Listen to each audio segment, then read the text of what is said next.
ভাইয়া, কন্ডোম এনেছেন কেন? আজকে রাতে শারীরিক মেলামেশা না করলে হয় না? আমার এসব ভীষণ ভয় লাগে। মানিব্যাগ থেকে কন্ডোমের প্যাকেট বের করে টেবিলের ওপর রাখার সময় নববধূর মুখে এমন কথা শুনে হেসে ফেলল অভি। কেমন বাচ্চাদের মতো কথাবার্তা। অভি ঘুরে দাঁড়িয়ে হাসি মুখে বলল, কি বলছো এসব দৃষ্টি? আর স্বামী স্ত্রীর ক্ষেত্রে তো এসব বৈধ। তবুও আমি ওসব কাজ করতে পারবো না। আচ্ছা, এসব করতে হবে না। তাহলে ওই যে মানিব্যাগ থেকে ওই প্যাকেটগুলো বের করে রাখলেন, ওগুলো কেন? ওগুলো দিয়ে কি হয়? ভাবি কিন্তু আমাকে বলেছে। তোমাকে যেমন ভাবি এটা সম্পর্কে বলেছে, আমাকেও তেমন বন্ধুর এটা ফাজলামো করে দিয়েছে। লাল শাড়িতে দৃষ্টির লাজুক মুখটা ভীষণ মায়াবী লাগছে। এ যেন স্বর্গের অপ্সরী বসে আছে অভির সামনে। দৃষ্টির বয়স বেশি হলে 16 কি 17 হবে। অভির আম্মুর বান্ধবীর একমাত্র মেয়ে দৃষ্টি। গত বছর দৃষ্টির মা বাবা সড়ক দুর্ঘটনায় মারা যাবার পরে অভির আব্বু আম্মু দৃষ্টিকে অভিদের এখানে নিয়ে আসে এবং আব্বু আম্মুর ইচ্ছে দৃষ্টিকে অভির বউ করা। এবছর তাদের ইচ্ছেটা পূর্ণতা পেল। দৃষ্টিকে অভিরও ভীষণ পছন্দ। যেমন দেখতে দুধে আলতা গায়ের বরণ, তেমনি নম্র ভদ্র স্বভাবের মেয়ে ও। অভি কিছুদিন হলো বসুন্ধরা গ্রুপে একটা সেকশনের প্রোডাকশন সুপারভাইজার হিসেবে চাকরি পেয়েছে। দেখতেও সুদর্শন এবং স্মার্ট। তবুও দৃষ্টির কেমন যেন লাগছে। এত কাছাকাছি কেউ আসবে ভাবতেই শরীরের লোম কাটা দিয়ে ওঠে। ঘোমটা দিয়ে রাখায় সম্ভবত গরমে এবং ভয়ে লাজে ঘামছে দৃষ্টি। তাই দেখে অভি বলল, দৃষ্টি, এবার তো ওটা খুলো। আপনাকে না বললাম ওসব আমার ভয় লাগে? আরে কিসের উল্টাপাল্টা ভাবছো দৃষ্টি? আমি ঘুমটা খুলতে বলছি। শরম লাগছে তো তোমার?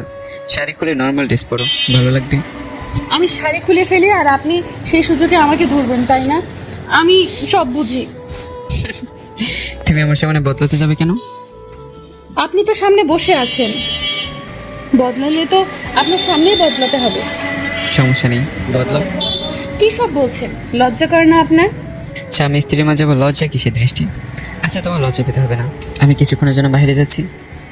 কথা শেষে অভি উঠে রুমের বাইরে চলে গেল। দৃষ্টির শাড়ি বদলে স্বাভাবিক কাপড় পরল। এদিকে অভি রুমের সামনে দাঁড়িয়ে আছে দেখে দাদি এগিয়ে এসে অভির গাল টেনে দিয়ে বলল, বাসুতরের ডিউটি বউ রেখে বাইরে ডিউটি করার মানে কি? হতচ্ছাড়া, এই রাতে এক মুহূর্ত নষ্ট করতে নেই। দাদা বেঁচে থাকলে আজকে নতুন করে তোমার আর দাদার বাসু দিতে বুড়ি। আমাদের সফটওয়্যার এখন হ্যাং হয়ে গেছে রে, বলো। তোদের তরতাজা সফটওয়্যার কাজে লাগা। কথা শেষে ধাক্কা দিয়ে অভিকে রুমে ঢুকিয়ে দিয়ে দাদি হাসতে হাসতে চলে গেল। অভি এসে খাটে বসতেই টেবিলের ওপর রাখা দুধের গ্লাসটা এনে অভির হাতে দিয়ে দৃষ্টি বলল, দাদি বলল আপনাকে এই দুধ দিতে। আচ্ছা, আপনি কি ছোট বাবু যে আপনি এখনো দুধ খেতে হয়? ছোট্ট বাবু হলে তা দুধ ফিটারে ভরে খেতাম। এটা একটা রীতি, বাসর করে স্ত্রী স্বামীকে দুধ খাওয়ানো। ইস, কেমন পচা রীতি। এতে কি হয়? বাসরাতে স্বামীকে শুধু দুধ খেতে দেওয়া হয় যে তা নয়। রাসূলুল্লাহ সাল্লাল্লাহু আলাইহি সাল্লাম নিজের বিয়ের বর্ণনা থেকে জেনেছি যে বিয়ের দিন শাশুড়ি দুধের পেলা সামনে দিলেন।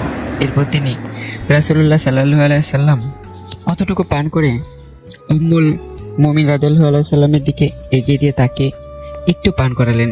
এরপর বাকিটুকু আবার নিচে পান করে নিলেন। রাসূলুল্লাহ সাল্লাল্লাহু আলাইহি সাল্লাম স্বামী স্ত্রীর অভ্যন্তরীণ ভালোবাসা কিভাবে শুরু করলেন দেখলে তো? তাছাড়া দুধ সুস্বাস্থ্য রক্ষায় কার্যকরী এবং সুস্বাস্থ্যের সাথে জড়িয়ে থাকে দীর্ঘায়ু, জীবনে সমৃদ্ধ এসব। তাই বাসরাতে স্বামীকে দুধ খাওয়ানোর মাধ্যমে একটি সুখী সমৃদ্ধশালী দীর্ঘ দাম্পত্য জীবনের কামনা করা হয় এবং বাসরাতে এই শুভকামনার প্রতীকী হয়ে ওঠে দুধ। হ্যাঁ, এবার বুঝলাম। আরও কারণ থাকতে পারে, কিন্তু বলা যাবে না। কেন বলা যাবে না? লজ্জাবতী বউ তো তুমি, তাই। তাতে কি? শুনে কিনা আবার লজ্জাবতীর মতো লাগে। কুকড়ে গিয়ে ঘাটের তলায় ঢুকে বসে থাকো, তাই। তাইলে থাক, বলতে হবে না আপনার। শোবার কথা ভেবে অভি উঠে গিয়ে রুমের লাইট অফ করতেই দৃষ্টি চেঁচিয়ে উঠে বলল, এই লাইট বন্ধ করলেন কেন? আমি কিন্তু চেঁচামেচি করে সবাইকে ডাকবো বলে দিচ্ছি। এমন বিয়ে করার চেয়ে চিরকুমারী থাকা ভালো। লাইট অন করে খাটের ওপর এসে শুয়ে পড়ল অভি। দৃষ্টিও গুটিসুটি মেরে অভির থেকে নিরাপদ দূরত্ব বজায় রেখে শুয়ে আছে চুপচাপ। হঠাৎ অভির মনে একটা দুষ্টু বুদ্ধি জাগলো। ধীরে ধীরে দৃষ্টির পাশে গিয়ে দৃষ্টিকে জড়িয়ে ধরে দৃষ্টির গালে একটা চুমু খেতেই স্প্রিং এর মতো লাফিয়ে উঠে টেবিলের কাছে গিয়ে ট্রে থেকে আপেল কাটার ছুরি হাতে নিয়ে দৃষ্টি বলল, আপনাকে নিষেধ করার পরেও আপনি আবার আমাকে স্পর্শ করলেন কেন? দৃষ্টির এমনিতেই বয়স কম, খচং করে পেটে ছুরি ঢুকিয়ে দিলেই অভির ভবলীলা সাঙ্গ। বাসরটাতে বইয়ের হাতে প্রাণ গেলে কেলেঙ্কারি ঘটে যাবে। ইতিহাসের পাতায় সর্বপ্রথম মনে হয় অভির নাম লেখা হবে, যার কিনা বাসর ঘরে বইয়ের হাতে প্রাণ নাশ হয়েছে। এইসব ভেবে অভি প্রায় কোমায়িত। কি কথা বলছেন না কেন? এ মানে জীবনের প্রথম বিয়ে তো, বউকে আদর করে লোক সামলাতে পারিনি, তাই আর কি। আগে পিছে এক্সপিরিয়েন্স থাকলেও হয়তো আমার অবুঝ মনটা এত উত্তেজিত হতো না। জীবনের প্রথম বিয়ে মানে? আরো বিয়ে শাদী করার ইচ্ছে আছে নাকি? কোলবালিশ জড়িয়ে ধরে কোলবালিশে একটা চুমু খেয়ে অভি বলল, বিয়ে কি মানুষ বইরাতে চাকু দেখে ভয় রাত কাটানোর জন্য করে নাকি? ওকে আদর্শ ভালোবাসার জন্য করে। তুমি যখন আদর করতে দিচ্ছ না, তখন আরেকটা বিয়ে করেছেন, উপায় কি? ছি দাঁড়ান, আপনার দ্বিতীয় বিয়ে করার মজা দেখাচ্ছি। বলেই চাকুটা অভির দিকে ছুঁড়ে মারল দৃষ্টি। অভি বালিশ দিয়ে চাকু ফেরালো। চাকু বালিশে ঢুকতেই বালিশ কেটে তুলো বের হলো। দৃষ্টি এগিয়ে আসতেই অভি লাফিয়ে পড়ে খাটের নিচে। দৃষ্টি খাটের নিচে, আবার অভি খাটের উপর। জামাই বউ তো নয়, যেন টম অ্যান্ড জেরি। দুজনের এই কর্মকাণ্ডে ধূপধাপ শব্দ হচ্ছে। দাদি রুমের সামনে দাঁড়িয়ে সেসব শুনে দরজার বাইরে থেকে দরজায় টোকা দিয়ে বলল, ওরে যা করার একটু ধীরে সুস্থে কর, আজকে দাঁত শেষ রাখ না, এখন থেকে সব দাঁত তোদের। এ যুগের পোলা মাইয়ার মাঝে ধৈর্য সহ্য বলে কিছুই নাই দেখছি। আহারে দাদি, ওদিকে তোমার নাচ ছেলের ভবলীলা সাঙ্গ হচ্ছে আর তুমি মাস্তি করছো। যাই হোক, কথা শেষে দাদি চলে গেল। দুজনেই চুপচাপ। দৃষ্টি বলল, তাতে কি সব বলে গেল এগুলো? ওইসব ওইসব মানে? আরে বাসরাতে যেমন কর্মকাণ্ড ঘটে আর কি। কি সব কর্মকাণ্ড? ওসব মুখে বলে বোঝানো যায় না, প্র্যাকটিক্যালি ধারণা দিতে হয়। দিব? আচ্ছা। অভি দৃষ্টিকে চোখ বন্ধ করতে বলল। দৃষ্টি চোখ বন্ধ করলো। অভি দৃষ্টির মুখোমুখি দাঁড়িয়ে দৃষ্টির ঠোঁটে লম্বা একটা কিস করলো। দৃষ্টি ভীষণ অবাক। এটা কি হলো? এমন যেন এক উত্তেজনায় দৃষ্টির সমস্ত শরীর থরথর করে কাঁপছে। জীবনে প্রথম অভিজ্ঞতার অনুভূতি। দৃষ্টির শরীর যেন নিয়ন্ত্রণের বাইরে, এখনো থরথর করে কাঁপছে। কিছুতেই নিয়ন্ত্রণ করতে পারছে না নিজেকে। ধীরে ধীরে খাটে বসে কাঁপা কাঁপা গলায় দৃষ্টি বলল, এটা কিন্তু ঠিক হলো না। অভি মুচকি হেসে দৃষ্টির সামনে হাঁটু গেড়ে বসে। দুহাত দিয়ে দৃষ্টির দুহাত ধরে চোখে চোখ রেখে বলল, দৃষ্টি প্রতিটি ছেলের স্বপ্ন, তার জীবনে এমন একটা সময় আসবে, একটি মানুষ তার একান্ত আপনজন প্রিয়জন হবে, সে হলো স্ত্রী। ছেলেটি তার হৃদয় সমস্ত ভালোবাসা উজাড় করে দেবে। স্বামী স্ত্রীর শারীরিক মেলামেশা ভালোবাসার একটা অংশ মাত্র, তবু ভালোবাসা বাইরে তো নয়। তোমাকে স্পর্শ করার অধিকার আমার আছে, এবং সেটা বৈধ। আমার জীবনে সেই স্পেশাল একটা আজ, যেটাতে সে প্রিয়জন একান্ত আমার মানুষটা আমার সামনে এত এত আদর করবো, প্ল্যান করে রাখা সেই মুহূর্ত আজ। নিজেকে কিভাবে সামলাবো বলো? আজ সেই রাত, যে রাতে দুজনের ভেতরে ঢুকবো, আনন্দে মেতে উঠবো। দুজনে কোনো কিছু আর লুকায়িত থাকবে না দুজনের কাছে। দৃষ্টি, আমি শুধু তোমায় চুমু খেয়েছি, জোর করে তোমার শরীর দিতে চাইনি। তুমি জানো, স্ত্রীর ইচ্ছার ভিতরে শারীরিক মেলামেশা দর্শনের সমান দৃষ্টি। আমি তেমন কিছু চাই না, প্রয়োজনে অপেক্ষা করে যাব তোমার এই ভয় ভাঙ্গার।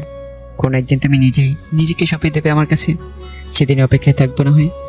শারীরিক মেলামেশা ক্ষণিকের ভালো লাগা মাত্র। ভালোবাসার বন্ধনে দুজনের পাশাপাশি কাছাকাছি থেকে হাতে হাত রেখে পাড়ি দেবো জীবনের বাকিটা পথ। তোমার দায়িত্ব আমার বাকিটা জীবন। তুমি শুধু ভালোবাসা দিও, আমি আমার সবটা দিয়ে তোমাকে সুখী রাখার চেষ্টা করব। দৃষ্টি মন্ত্রমুগ্ধ হয়ে শুনছে অভির কথা। কত সুন্দর করে কথা বলছে অভি। তবে আপাতত আর কিছু না হোক, তোমাকে বুকে জড়িয়ে না ঘুমাতে পারলে ঘুমাবো না, এটা ফাইনাল। দৃষ্টির মুখটা লজ্জায় লাল হয়ে উঠল। রুমের লাইট অফ করে ডিম লাইট জেলে খাটে এসে শুয়ে পড়ল অভি। পাশেই গুটিসুটি মেরে বসে আছে দৃষ্টি। কোল বালিশটা তুলে ধরে অভি বলল, ডার্লিং, তোমার এবার বিশ্রামের পালা। এখন থেকে তোমার কাজ বউকে নিয়ে সারবো। অভির পাগলামি দেখে খিলখিল করে হেসে ফেলল দৃষ্টি। কোলবালিশ ছুঁড়ে ফেলে টান মেরে দৃষ্টিকে শুইয়ে বুকে চেপে ধরে অভি বলল, রক্ত মাংসের কোলবালিশের ফিলিংসটাই আলাদা রে বউ। দৃষ্টি লজ্জায় লাল, চুপ করে শুয়ে আছে অভির বুকে। অভি দৃষ্টিকে শক্ত করে বুকে জড়িয়ে ধরে বলল, আমার কিন্তু বাল্যকাল থেকে বউকে নিয়ে একটা মারাত্মক স্বপ্ন আছে, সেটা পূর্ণ করার দায়িত্ব তোমার। বাবা, বাল্যকাল থেকে বউকে নিয়ে স্বপ্ন কি সেটা? এভাবে দুজনকে জড়িয়ে ধরে চিররাত ঘুমাবো, তবে দুজনের শরীরে কিছুই থাকবে না, একেবারে খালি পেট। এতে কি হবে? এতে দুটো দেহ মিশে যাবে শুধু দেহে, দুজনের হার্টবিট এক হবে, দুজনের শরীরের উষ্ণতা অনুভব করব, আর অনুভব করব দুজনের হৃদস্পন্দন। আমার একটা ইচ্ছা আছে শিশুকাল থেকে, প্রচন্ড ইচ্ছে, যেটা আজ পর্যন্ত কাউকে বলা হয়নি। কি সেটা বলো আমাকে। আমার শিশুকাল থেকে ইচ্ছে আমার একটা ফুটফুটে বেবি হবে। বেবি তো হবে, কিন্তু হবে কি করে? বেবি হওয়ার কার্যক্রম সম্পূর্ণ না হলে? কার্যক্রম মানে? মানে ওই যে তুমি ওইসবে ভয় পাও, বেবি পেতে হলে ভয় বিসর্জন দিতে হবে। মনের ভেতর শুধু ওইসবের ধান্দা, এত জড়াজড়ি করা লাগবে না কেন? ওকে জড়িয়ে ধরবো না তো কাকে জড়িয়ে ধরবো শুনি? আমার কেমন যেন লাগে। দৃষ্টি একটু দূরে সরে গেল। অভি আবার দৃষ্টিকে টেনে এনে বুকে জড়িয়ে পড়ল। একটা মানুষ একান্তই আমার, শুধুই আমার, তাকে নিয়ে ধান্দা নয়, ইচ্ছে আর স্বপ্ন হাজার। এখন থেকে আমার সমস্ত ভালোবাসা তোমায় ঘিরে, আমার ভবিষ্যৎ জীবনের সহযাত্রী তুমি দৃষ্টি।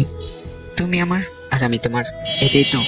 তুমি দেখে নিও, তোমাকে এত ভালোবাসবো যে তোমার যন্ত্রণা আমার অতীতে তোমাকে স্পর্শ করতে পারবে না। দৃষ্টি চুপচাপ শুয়ে আছে। অভি দৃষ্টির মাথায় হাত বুলিয়ে দিতে দিতে বলল, অনেক জ্বালাতন করছি তোমায়, এবার ঘুমিয়ে পড়ি। দুজনেই ঘুমিয়ে পড়ল। খুব ভোরে দাদি এসে দরজায় কড়া নাড়ল। দৃষ্টি উঠে গিয়ে দরজা খুলতেই দাদি বলল, কি রে, সারা রাত যুদ্ধ করে ক্লান্ত হয়ে নাকে তেল মেখে ঘুমাচ্ছিস? গোসল না করলে জাতি তোদের খবিশ বলবে, দুষ্টু দুইটা। ডিয়ার রোমান্টিক দাদি, গোসল করার মতো কোনো কর্মকাণ্ড ঘটেনি রাতে, আর আমরা যুদ্ধে নয় শান্তিতে বিশ্বাসী। হইছে, বুঝছি, এই যুগের পোলাপান 5G গতির ইন্টারনেটের চেয়েও দ্রুত, তারা আবার শান্তিতে বিশ্বাসী। আমরা তোমার মতো উত্তেজিত সৈনিক না দাদি, যে প্রথম রাতে ঢাল তলোয়ার নিয়ে ঝাঁপিয়ে পড়ব। ধীরে সুস্থে এগোতে হবে, আমাদের গোসলের দরকার নেই। তুমি দাদার কথা মনে করে হুদুড়ি গোসল করে আসো। তো তাইলে শুয়ে পড় গিয়ে। দাদি চলে গেল। দৃষ্টি এসে আবার শুয়ে পড়ল। অভি ঘুমের সাগরে ডুবে আছে। দৃষ্টি হাত দিয়ে অভিকে ধাক্কা দিয়ে বলল, মহারাজ, সকাল হলো তো, উঠে পড়ুন এবার।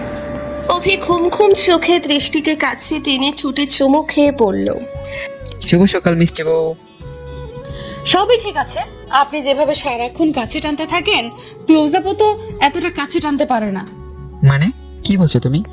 ওই যে ক্লোজ আপ, টুথপেস্টের অ্যাড, কাছে আসো কাছে আসো, তারপর নাটক কাছে আসার গল্প। আপনি দিন রাত যেভাবে কাছে টানেন, তাতে ওসব হার মেনে যাবে। আজীবন কাছে টেনে যাবো এইভাবেই।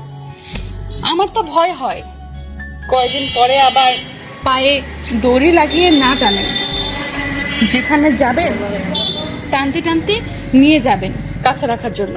তা তো অবশ্যই, হয়তো তুমি আমার কাছাকাছি, নয়তো আমি তোমার কাছাকাছি, বিষয় হলো দূরে থাকা যাবে না। উঠে ফ্রেশ হয়ে অফিসে যাবার জন্য রেডি অভি।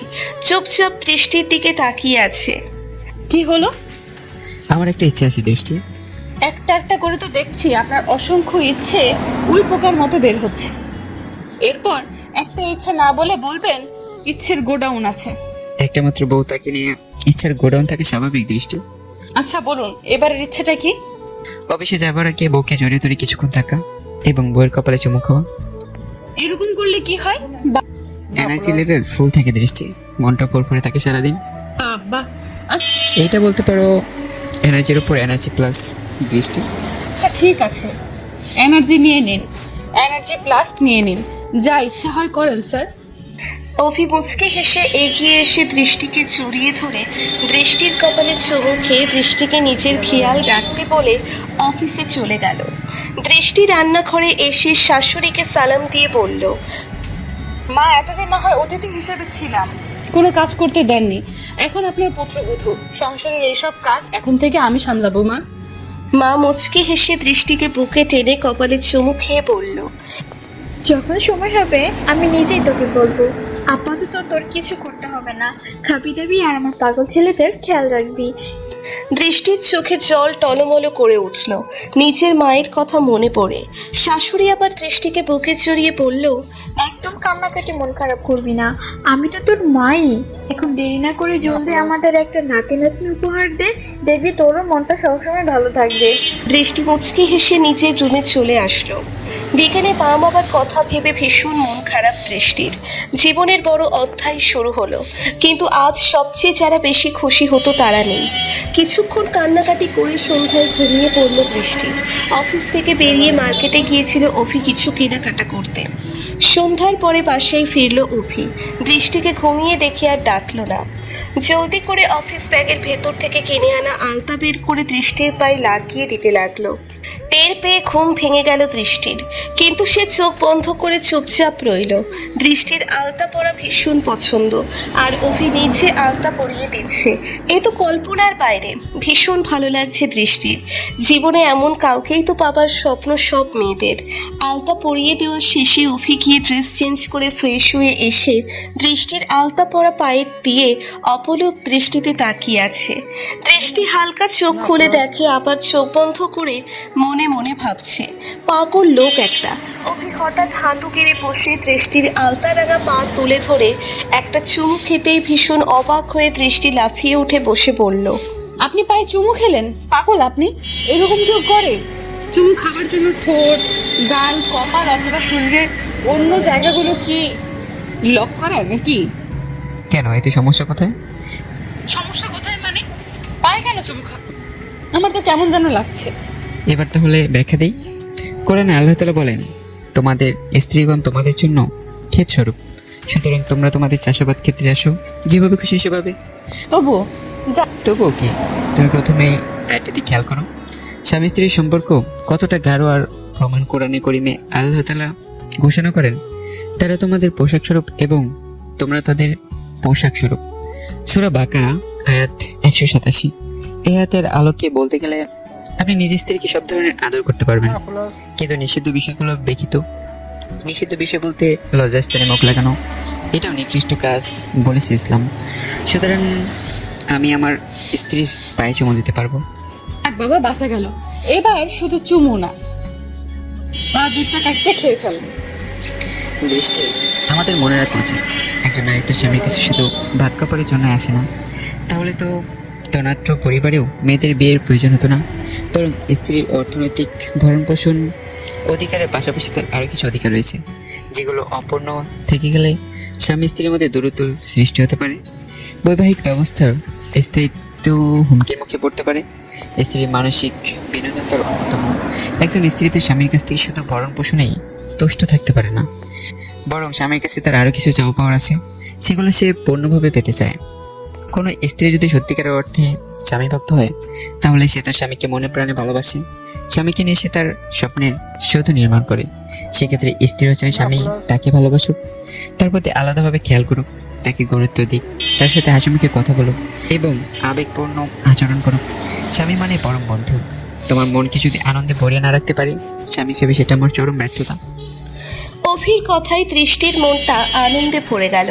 রাতের খাবার শেষে সবাই গল্প করে যে যার রুমে চলে আসলো। রুমের দরজা বন্ধ করে খাটে এসে শুয়ে পড়ল দৃষ্টি। অভি পাশের টেবিলে ল্যাপটপে অফিসিয়াল কাজে মগ্ন। কিছুক্ষণ চুপচাপ থেকে দৃষ্টি বলল, ল্যাপটপ নিয়েই থাকবেন নাকি এদিক সেদিকে একটু মনোযোগ দেওয়ার দরকার আছে? কিছু বলবে? কিছু বলবে মানে? বউ অপেক্ষায় আপনি ল্যাপটপের দিকে তাকিয়ে আছেন? বউয়ের দিকেও তাকাতে হয় একটু একটু। কিন্তু তাকালে যে আফসোস হয়। কিসের আফসোস? দেখতে পারি অথচ ছুঁতে পারি না, একান্ত কাছে পেতে পারি না। এই জন্যই কবি বলেছে, একবার না পারিলে দেখো শতবার। মানে দৃষ্টি তুমি। আর কিছু বলতে পারবো না। বুঝলে বুঝে নেন। ল্যাপটপ অফ করে উঠে গিয়ে রুমের লাইট অফ করে খাটে শুয়ে পড়ল অভি। আজকে অভি নিজেই একটু দূরত্ব বজায় রেখে শুয়েছে, তাই দেখে দৃষ্টি অবাক। মোড় দিয়ে অভির কাছে এসে গা ঘেঁষে শুয়ে দৃষ্টি পড়ল। এই যে আজকে হঠাৎ করে কি আমার গায়ে কাটা গজিয়েছে নাকি? না ইয়ে মানে কি ইয়ে মানে কি? ইয়ে মানে আমার শরম করে দৃষ্টি। উরে বাবারে, কি শরমের লোকটা আমার। তো কি এতদিন আমি পেতে চেয়েছি, তুমি দাওনি, আজ তুমি সেদে দিচ্ছ, তাই আমার শরম করে। শরম ছুটামো আপনার। দৃষ্টি অভির বুকের ওপর উঠে পড়ল। আমার আদর লাগবে আপনার এক্ষুনি। না- বাবা বলো কি? যদি ওদিন বললো না যুদ্ধের কথা, আজ যুদ্ধ হবে। শোনো, বলো তাহলে, শুভ কাজে দেরি করতে নেই। তারপর ইয়ে মানে ওইসব ধুর, সব কথা বলা কি আর চাই? কিছু কথা বুঝে নিতে হয়। সকালে দৃষ্টি অভিকে বলল, শুনুন, আজকে খুব বাবা মার কবর জিয়ারত করতে যেতে মন চাইছে। অভি দৃষ্টিকে নিয়ে মা বাবার কবর জিয়ারতের জন্য আসলো। এটাই দৃষ্টিদের বাড়ি, অনেক বড় বাড়ি। অভি বলল, দৃষ্টি, তুমি কবর জিয়ারত করে প্রতিবেশীদের সাথে কথাবার্তা বলো, লাঞ্চের সময় আমি এসে নিয়ে যাবো। কথা শেষে অভি চলে গেল। কবর জিয়ারত শেষে দৃষ্টি বাড়ির ভেতরে যাবার উদ্দেশ্যে পা বাড়াতেই পেছন থেকে এক যুবক এসে দৃষ্টির হাত টেনে ধরে পড়ল। সবকিছু ভুলে গেলে দৃষ্টি? ঘাড় ঘুরিয়ে যুবককে দেখে দৃষ্টির বুকের ভেতরটা ধপ করে উঠল। পেছন থেকে দৃষ্টির হাত টেনে ধরা যুবক আর কেউ নয়, এ হলো শুভ। হাই স্কুলে যাবার পথে প্রায় দৃষ্টিকে উত্ত্যক্ত করত শুভ। একদিন দৃষ্টি স্কুলে স্যারদের কাছে নালিশ করলে স্যার অনেক পিটায় শুভকে। তারপর শুভ আরো খেপে যায়। একদিন রাস্তায় দৃষ্টির পথ আগলে দাঁড়ায় শুভ ও তার সাথে ছেলে পুলে দুর্ব্যবহার করে দৃষ্টির সাথে। এসব নিয়ে মারাত্মক ঝামেলা হবার পরে দৃষ্টির বাবা শুভর নামে মামলা করে। দোষী সাব্যস্ত হয়ে শুভ জেলে চলে যায়। কয়েকদিন হলো জেল থেকে ছাড়া পেয়েছে। দৃষ্টিকে এতদিন ফলো করে আসছিল সে, আজ মোক্ষম সময় দেখে উপস্থিত সে। শুভ দৃষ্টির হাত শক্ত করে ধরে বলল, জেলখানার দিনগুলো ভীষণ কষ্টের দৃষ্টি। দিব্যি তো শান্তিতে স্বামী সংসার করছিস, এবার আমার কষ্টগুলো একটু লাঘব করে দে। এসবের মানে কি শুভ? মানে বোঝো না? তুই তো এখন অন্য কারোর হয়ে গেছিস, দেহটা দিয়ে অন্তত আমার কষ্ট লাঘব করতে পারো। তোর মতো নোংরা মনের মানুষ কখনো ভালো হয় না। ভালো হতে চাই না, তোরা তো অহংকার কিভাবে আসে দেখতে চাই। শুভ ছেড়ে দে বলছি, ভালো হবে না কিন্তু। ভালো না হোক, খারাপ কিছু তো আজ হবে। শুভ ছেড়ে দে আমায়। তোর আর তোর বাবার অহংকার কই গেল আজ? আমার জীবনের এতগুলো দিন পচে গেল জেলে, তোর বাবাও তো মাটির নিচে, কে রক্ষা করবে এখন শুনি? বড় ঘরের পেছনে একটা রান্নাঘর, সেখানে দৃষ্টিকে নিয়ে ঢুকে দরজা বন্ধ করে দিল শুভ। বাড়িতে দীর্ঘদিন কেউ বসবাস না করায় ছাড়া বাড়ি হয়ে গেছে। আশেপাশের কেউ কখনো ভুলেও ওকে পর্যন্ত মানে না এই বাড়িতে। শুভ টান দিয়ে দৃষ্টির বুকের ওড়নাটা নিয়ে দৃষ্টির বুকের দিকে ইশারা করে বলল, ভালোই বড় হয়ে গেছিস রে, নিজে খুলবি নাকি আমার কষ্ট করে সবকিছু করতে হবে? দৃষ্টি চিৎকার করে উঠতেই শুভ একটা চাকু বের করে দৃষ্টির গলায় ধরে পড়ল। চিৎকার করলে প্রথমে তোর জিভ কাটবো, তারপর তোর শরীরের বিশেষ বিশেষ অঙ্গ কেটে টুকরো টুকরো করবো, মনে রাখিস। এই ভর দুপুরে কেউ কিচ্ছু টের পাবার আগেই খেল খতম। ভয়ে আতঙ্কে দৃষ্টি নাচেহাল, চোখের জল টপ টপ করে ঝরে পড়ছে।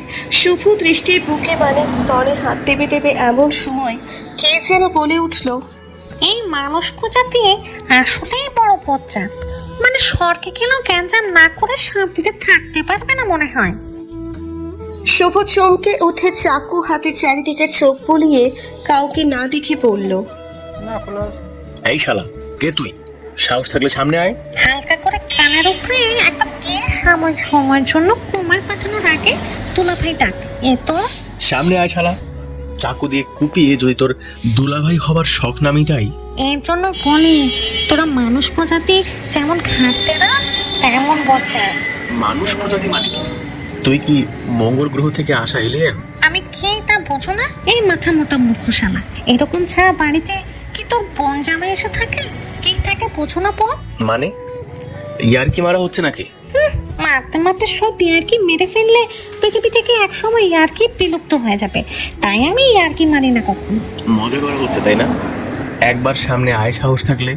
আমি সামনে আসলে হিসু করে প্যান্ট ভেজাবি, পরে এই মেয়ের সামনে একটা কেলেঙ্কারি ঘটে যাবে। তার চেয়ে মেয়েটিকে ছেড়ে চলে যা এখান থেকে। তুই কে জানি না, এত যদি সাহস থাকে তবে সামনে আয়, আমার হাত থেকে এই মেয়ের ইজ্জত রক্ষা করে দেখা। কথা শেষে শুভ দৃষ্টিকে জোর করে শুইয়ে ফেলে। দৃষ্টির বুকের ওপর ছুপে পড়তেই শুভ ছিটকে গিয়ে দেওয়ালে আছড়ে পড়ে ফ্লোরে পড়ল ধপাস করে। মনে হলো কেউ শুভর পা ধরে ছুঁড়ে মেরেছে। ভীষণ ভরকে গেল শুভ। দৃষ্টিও অবাক, এসব কি হচ্ছে? সেই কণ্ঠস্বর আবার বলল, মেয়েদের শরীর ভালোবেসে পেতে হয়, জোর জবরদস্তি নয়। তোদের কাছে তুচ্ছ মনে হলেও একটা মেয়ের কাছে শ্রেষ্ঠ সম্পদ, এবং সেটা একজনের, মেয়েটির প্রিয়জনের। ভালোবেসে ভরসা করে মেয়েটি যাকে সঁপে দেবে শুধুমাত্র তার। কিন্তু আপনি কে? আমি মজনু। কিন্তু আপনাকে দেখতে পাচ্ছি না কেন মজনু স্যার? অদৃশ্য হবার পোশাক পরে আছেন নাকি? ওরে বল, সব মজনু কি আর ইতিহাসের পাতায় টাইপিং এ আটকে থাকে? কিছু মজনু ভূত হয়ে বাগ বাগিচায় ঘুরে বেড়ায়। এই মেয়ের জন্য আমার জীবন বরবাদ মজনু ভাই, আমি প্রতিশোধ নিতে চাই। একটা মেয়ের ইজ্জত নষ্ট করে কোনো সুস্থ মস্তিষ্কের মানুষ প্রতিশোধ নিতে পারে না। তুই তো অসুস্থ, অসহায় একটা মেয়েকে দেখে ভূতের মনে মায়া জাগে। আর তুই তো মানুষ। আসলে তোরা মানুষরা এখন হায় না চেয়ে হিংস্র, মনুষ্যত্বহীন পশু। তুই যে তোদের তো তুলসী পাতা, তার কি প্রমাণ? মজনু ভাই, আপনার নাম শুনেই বোঝা যায় ভূত হলেও আপনি ভালো টাইপের ভূত। আপনি এখান থেকে আজকে চলে যান, আমাকে আমার কাজ করতে দেন। এখান থেকে চলে যাব মানে? মানুষের যন্ত্রণায় লোকালয় ছেড়ে এখানে আসলাম নির্জনে। এখানে এসেও সেই পঞ্চায়েত মানুষ এসে হাজির। দিব্যি ঘুমাচ্ছিলাম, তো ধস্তাধস্তির কারণে ঘুম ভেঙে দেখি এমন কাজ করতে চলেছে, যেটা আমার ময়নার অপছন্দ ছিল। ভাই, মজনুদের তো থাকে লায়লা, আপনার বেলায় কেন ময়না? সব মজনুর যে লাইলা থাকবে এমন কোনো চুক্তি ইতিহাসের কোথাও নেই। বেঁচে থাকতে হাবিজাবি ভিডিও দেখতাম মাঝে মধ্যে। ময়নার সেটা অপছন্দ ছিল খুব। খুব করে বারণ করতো ওসব যাতে না দেখি। সেই কুকর্ম তুই আমার সামনে লাইভ করতে চাইছিস, অসভ্য। আর একবার পারলে দৃষ্টিকে স্পর্শ করে দেখ। তোর বীজ বের করে যদি মার্বেল না খেলি তবে আমিও ভূত মজনু না, হারামজাদা বিটকেল। এদিকে অভি এসে দৃষ্টিকে খুঁজে খুঁজে হয়রান। অবশেষে বাড়ির পিছনে এসে এই রুমে দৃষ্টিকে শুভর সাথে একই রুমে দেখে থমকে গেল অভি। তাহলে কি এই ছেলের সাথে দৃষ্টির কোনো অবৈধ সম্পর্ক আছে? দৃষ্টির বুকে ওড়না নেই এবং নাজেহাল অবস্থা। অন্য এক যুবকের সাথে একই রুমে এই অবস্থায় একটা মেয়েকে দেখলে যে কেউ বাজে কিছু ভেবে বসবে। অভির বেলায়ও তাই ঘটল। আসলে এরকম দৃশ্য দেখার জন্য প্রস্তুত ছিল না অভি। দৃষ্টিকে অন্য এক যুবকের সাথে একই রুমে দেখে অভির মাথায় যেন আকাশ ভেঙে পড়ল। এত বিশ্বাস আর ভালোবাসার পরেও দৃষ্টি এমনটা করতে পারল? দৃষ্টি উঠে এসে অভিকে বলল, আপনি ভুল বুঝবেন না আমাকে, আগে পুরোটা শুনুন। কি আর বুঝবো, নিজের চোখে দেখার পরে বোঝার কি বাকি থাকে বলো? চোখের দেখা সবসময় সত্যি হয় না, বুঝে নিয়েন। দৃষ্টিকে ফাঁসানোর জন্য শুভ বলল, এভাবে বলার কি আছে দৃষ্টি? সত্যিটা বলে দাও, অভিকে তোমার অপছন্দ, তুমি মুক্ত হয়ে আমার কাছে আসতে চাও, ভয় কিসের? বলে দাও দৃষ্টি। ঠিক এই মুহূর্তে দৃষ্টি কি বলবে ভেবে পাচ্ছে না। নির্বাক দৃষ্টির চোখে জল টলমলো। দৃষ্টি, কোনো কিছু পাওয়ার জন্য জোরাজোরি আমার ভীষণ অপছন্দ। জোর করে যা পাওয়া হয় তাতে মানসিক প্রশান্তি থাকে না। আমি ভালোবেসে তোমায় চাইছি, তুমি ভালোবেসে অন্য কাউকে চাইছো, এটা দোষে কিছু নয়। দৃষ্টির বাবার রেখে যাওয়া সম্পত্তির লোভ সামলাতে না পেরে হুট করে বিয়ে করে ফেললেন। বাহ, দৃষ্টিকে ভাবার সময়টুকু পর্যন্ত দিলেন না। তোমাকে সব কে বলেছে? যার সাথে অন্যায় করেছেন সে বলেছে, মানে দৃষ্টি। দৃষ্টি, আসলে এমন কিছুই নাই। তোমার প্রতি আমার এমন ভালোবাসা লক্ষ কোটি টাকা দিয়ে কোনোদিন কিনতে পারবে না। তোমার সম্পত্তি নয়, আমি তোমাকে ভালোবাসি দৃষ্টি। আর ভালোবেসে আজীবন থেকে যেতে চেয়েছি তোমার দৃষ্টি সীমায়, আর তোমাকে রাখতে চেয়েছি আমার দৃষ্টি সীমায়। তুমি নিজের সুখের জন্য ইচ্ছে হলে চলে যেতে পারো দৃষ্টির সীমার বাইরে, কিন্তু হৃদয়ের স্বপ্ন জুড়ে থেকে যাবে আজীবন। কথা শেষে একটি দীর্ঘশ্বাস ফেলে মাথা নিচু করে হেঁটে চলে গেল অভি। শুভর মুখে শয়তানি হাসি, আর দৃষ্টির চোখ থেকে অঝরে জল পড়ছে। আসলে এরকম পরিস্থিতিতে তো কখনো পড়েনি, তাই কিভাবে এমন পরিস্থিতি সামলাবে জানা নেই। গলা শুকিয়ে কাঠ, কথা বলবার মতো অবস্থা নেই। মেঝেতে বসে পড়ে কাঁদতে লাগলো দৃষ্টি। শুভ বলল, প্রতিশোধ এভাবে নিতে হয়, একদিনের অ্যাকশন, আজীবনের চোখের জল। সাকসেস আমি, এতদিনে মনের জ্বালা নিভল। শুভর কথা শেষ হতে না হতেই শুভর গালে অদৃশ্য থাপ্পড় পড়ল ঠাস ঠাস করে। তারপর অদৃশ্য মজনু বলে উঠল, একসময় যাকে পেতে চাইছি ভালোবেসে, আজ তার চোখের কোণে জলের কারণ তুই। এটাকে ভালোবাসা বলে না, কারণ ভালোবাসলে কেউ ভালোবাসার মানুষটার ক্ষতি করতে চায় না, তা পারে না। তোর মতো একটা অসভ্যকে চিনতে পেরেছিল দৃষ্টি, এটাই ভাগ্য। অদৃশ্য মজনু শুভর ঠ্যাং ধরে কয়েকটা আছাড় মেরে বলল, এমন প্রতিশোধ নিতে নেই যাতে তার জীবন নষ্ট হয়ে যায়। আজীবন একটা মেয়ের চোখে জল ঝরানো কোনো মানুষের কাজ নয়, অমানুষের কাজ। দৃষ্টি, তোর কারণে আমার জীবনের কতগুলো দিন নষ্ট হলো, এবার তোর জীবনের সবগুলো দিন বরবাদ হবে, এটাই আমার শান্তি। হঠাৎ আবার ফিরে এসে দরজায় দাঁড়ালো অভি। ভেতরে এসে দৃষ্টিকে টেনে তুলে বুকে জড়িয়ে কপালে চুমু খেয়ে বলল, চোখে জল কখনো মিথ্যা বলে না দৃষ্টি, আর আগের বেশি ভুল বোঝা কোনো বুদ্ধিমানের কাজ নয়। আমি আড়ালে গিয়ে সব শুনেছিলাম, সবার মতো কিছু অমানুষের কারণেই শত শত জীবনে দুঃখের সাগরে ভাসছি, ওর জন্য ব্যবস্থা করা হয়েছে। একটু পরে দুজন পুলিশ এসে শুভকে চ্যাংদোলা করে নিয়ে চলে গেল। দৃষ্টি কান্নাচরিত কণ্ঠে বলল, আপনি তো আমাকে ফেলে চলেই গিয়েছিলেন। চলে যায়নি, আসলে রাগের মধ্যে সিদ্ধান্ত নেওয়া বোকামি। একটু আড়ালে গিয়েছিলাম, যে ভালোবাসে সে ছেড়ে যেতে পারে না কখনো। একজন আমার প্রতিটি মুহূর্তই থেকে চলেছে ভালোবাসা মানুষটার দৃষ্টি সীমায়। দুজন দুজনকে জড়িয়ে ধরে আছে। অদৃশ্য মজনু তাই দেখে বলে উঠল, এ সোনামণিরা, তোমরা এখানে এভাবে জড়াজড়ি করলে আবহাওয়ার টেম্পারেচার বেড়ে যাবে, আমার ঘুমে ব্যাঘাত ঘটবে। বাসায় গিয়ে কিসেমিশে খাও মন ভরে, আমার ঘুম দরকার। কেউ নেই, অথচ কণ্ঠস্বর শুনে অভি ভীষণ অবাক। দৃষ্টি বলল, অভি, উনি মজনু, ভূত মজনু, ওনার জন্যই শুভ আমার কোনো ক্ষতি করতে পারেনি। মজনুকে ধন্যবাদ জানিয়ে অভি ও দৃষ্টি চলে আসলো। গভীর রাত। অভিকে জড়িয়ে ধরে দৃষ্টি বলল, শোনেন, আপনি অফিসে চলে গেলে আমার ভীষণ একলা লাগে, কষ্ট হয়। আমার একটা বেবি লাগবে, জলদি একটা বেবি দেন আমারে। বেবি কি মানে ব্যাগে নিয়ে ঘোরা জিনিস নাকি? বেবির জন্য প্রসেসিং করতে হয়। জলদি প্রসেসিং করেন, আমার বেবি চাই। প্রসেসিং ভূতের মতো, অন্ধকার দরকার। লাইটটা অফ করে আসি। জোর হলো না, হেইও হেই, আরো জোরে। হেইও হেই। তারপর প্রসেসিং শুরু হলো। একসময় দৃষ্টির কোল ছুঁড়ে ফুটফুটে একটা বেবি আসে। সুখে ভরে ওঠে দৃষ্টি ও অভির ছোট্ট সুখের সংসার।